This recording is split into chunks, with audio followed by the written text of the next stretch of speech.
Hello students, in today's class we'll discuss about the dematerialization, depositories and the working of the demat account. We can say these are all the documents or the procedure used in the stock market. So we'll discuss about the depository.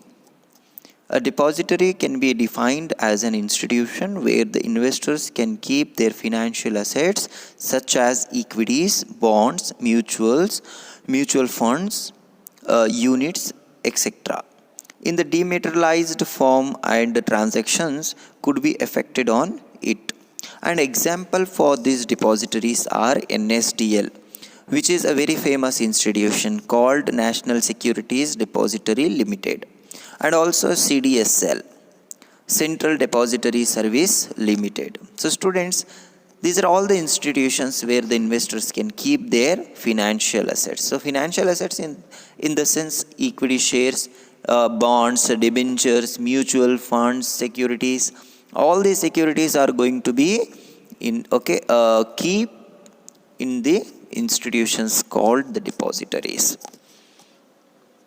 Okay, now we'll know about the services offered by depositories. What are all the services offered by these depositories?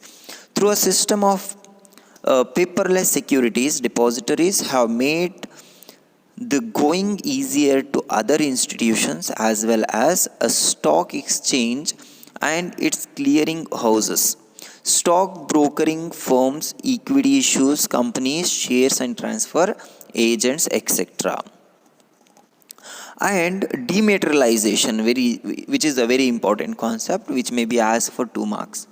Dematerialization is a process wherein securities certificates held in physical form converted into electronic form and created to demat account of an investors opened with a depository participants.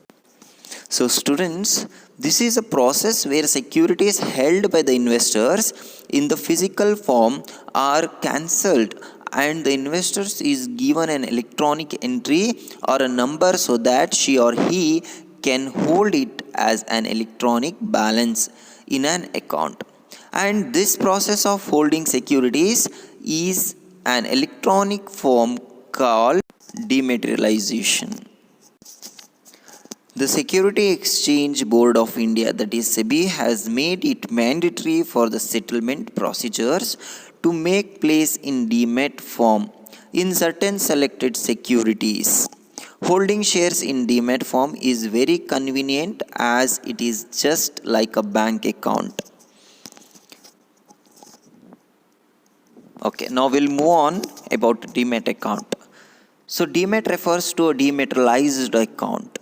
Dematerialization is the process of converting physical shares into electronic format, and the investor surrenders his physical shares and in turn gets electronic shares in his demat account. An investor who wants to dematerialize his shares needs to open a demat account with a depository participant. So students, a demat account is an account which is a very important mandatory account for the transactions in the stock exchange. If the investors want to purchase and sell their securities in the stock exchange, means he need to create his own demat account. Okay, now let us discuss the steps involved for opening a demat account. So the first step is choose a depository participants, that is DP. After selecting or choosing a depository participants, we need to fill DRF, that is demat request form. After filling the demat request form, he need to go to the investor, has to submit the DRF, that is this demat request form to the DP, that is the depository participants, along with the prescribed documents. So the documents required are identity proof. It may be Aadhaar card, PAN card, voter ID, driving license, passport, etc. Then for address proof, he need to provide some of the documents.